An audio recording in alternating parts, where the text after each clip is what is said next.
All praises to Yahweh, power of Yasharallah. Hello, everyone, and hello, God. This is Daniel Mayo.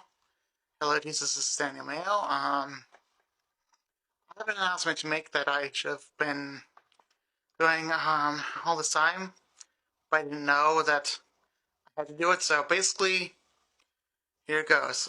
Jesus, I want my birthright back because I'm a descendant of Esau. I am a descendant of Edomites that rejected their birthright. So I will do anything that you want me to do, that you demand me to do, to get my birthright back. Alright, Jesus? Alright, and this is a short video, okay? I'll be done now, okay? Bye. This is Genesis chapter 25, verse 21. And Isaac entreated Yahweh for his wife, because she was barren. And Yahweh was entreated of him, and Rebekah his wife conceived. And the children struggled together within her. And she said, If it be so, why am I thus? And she went to inquire of Yahweh. And Yahweh said unto her, Two nations are in thy womb, and two manner of people shall be separated from thy bowels. And one people shall be stronger than the other people, and the elder shall serve the younger. And when her days to be delivered were fulfilled, behold, there were twins in her womb. And the first came out red all over like a hairy garment, and they called his name Esau. And after that came his brother out, and his hand took hold of Esau's heel, and his name was called Jacob. And Isaac was 80 years old when she bare them. Now Esau is the so-called white man, and Jacob is the so-called Negro man. We are not black people. We are a dark race. There's a difference.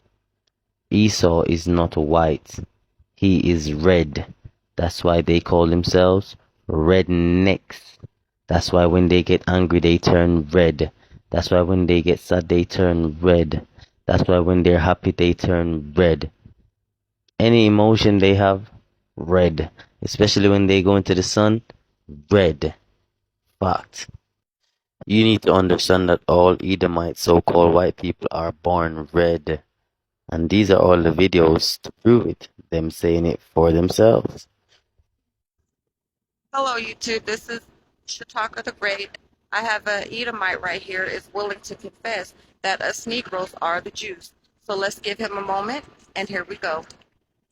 Hi everybody, my name is Matthew Clark. Today is Friday, this is July, I believe, 14th? No, 13th. Today's the 13th. 13th of July, 2018, and I sit here to you today on YouTube and confess that the true Negro that was enslaved and bounded are the true Jewish and not the Edom. Okay, thank you. You're welcome. Have a good day.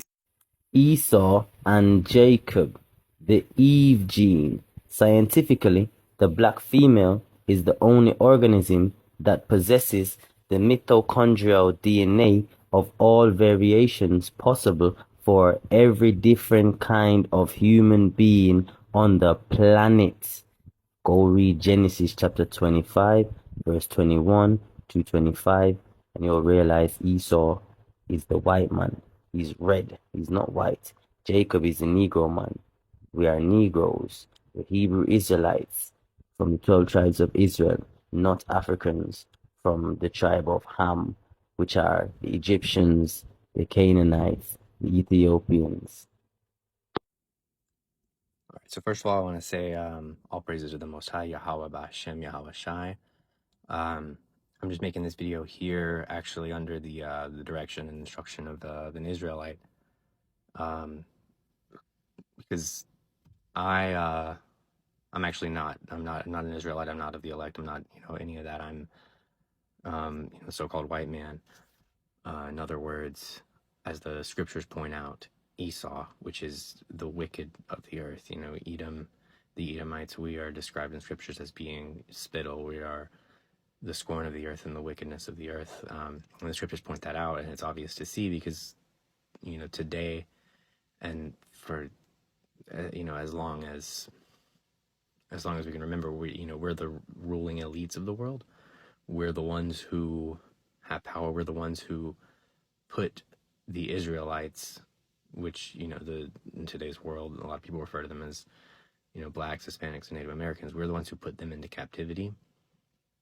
And the scriptures very plainly point out and lay out that in the kingdom, when this world is coming to an end, when the nuclear weapons are destroying this world, and we're going into the lake of fire, then the Israelites are going to build their kingdom here, and the scriptures point out that he who goes into captivity will go into captivity, and that the Israelites will take captive who captives they were. That's us. That's the Edomites. And I think it's important to recognize, as an Edomite, as Esau, it's important to recognize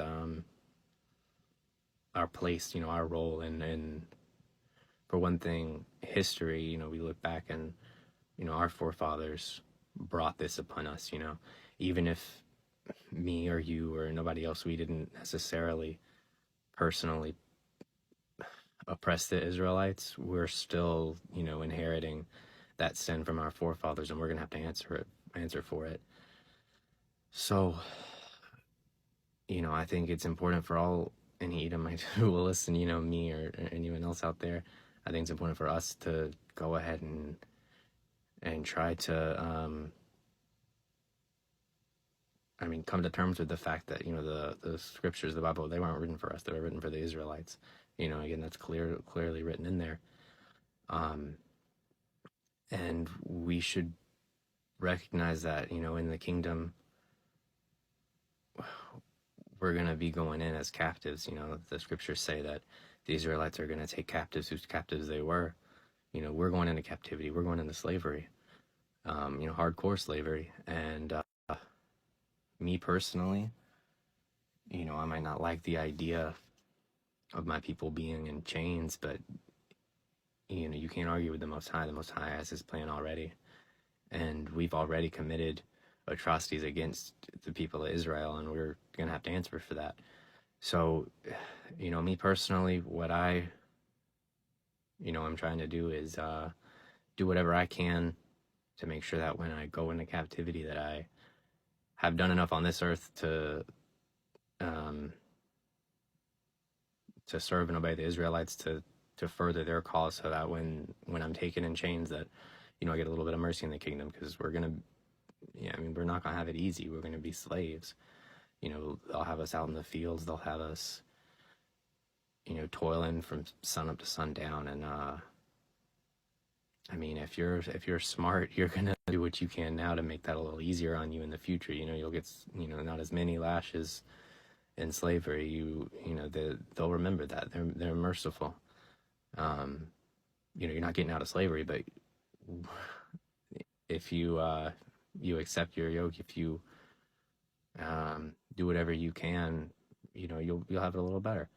But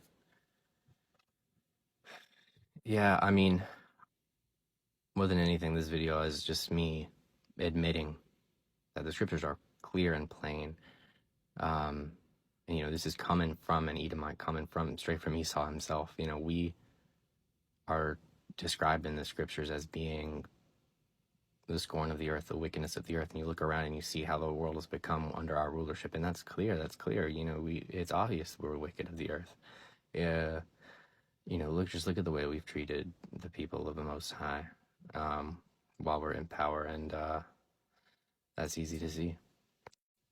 Because a lot of you do not like to read the Old Testament, I'm going to read it from the New Testament first. This is Romans chapter 9, verse 11.